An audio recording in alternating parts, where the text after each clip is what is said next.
ఏమైంది నీకు? పిచ్చిగా పట్టిందా? నన్నెందుకు కాపాడేవచ్చు? చచ్చిపోవాల్సింది బాబాయ్. అమ్మ గీత. అవును బాబాయ్, నాకింక ఎవరున్నారని? పెళ్లి కాలేదు, అమ్మ నాన్న లేరు, ఒక్కగానొక్క చెల్లెలు నన్ను హంతకురాల్ని చేసి అసహ్యించుకుంటుంది. అలాంటప్పుడు నేనెందుకు బతకాలి? చచ్చిపోవాల్సిందే. అనవసరంగా కాపాడారు.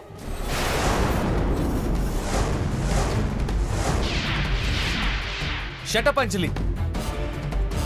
గీత మంచిగా మారినప్పుడు నువ్వు పిచ్చిదానిలా ప్రవర్తించి మళ్ళీ తనను నీ మాటలతో చంపాలని చూస్తున్నావా?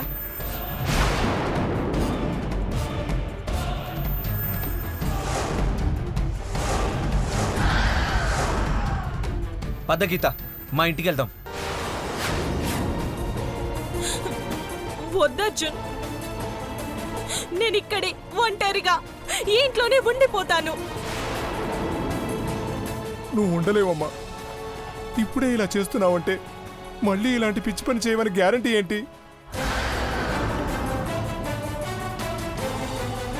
నువ్వు చెప్పింది కరెక్టే ధర్మ. మళ్ళీ ఏదైనా అఘాయిత్యానికి ఒడిగడితే ఆ పాపం మనకు చుట్టుకుంటుంది.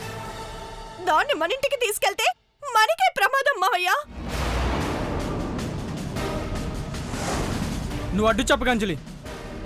ఇదెవర్రా రావద్దనడానికి? అదే నా ఇల్లు. గీత ఉండడానికి నేను ఒప్పుకుంటున్నాను.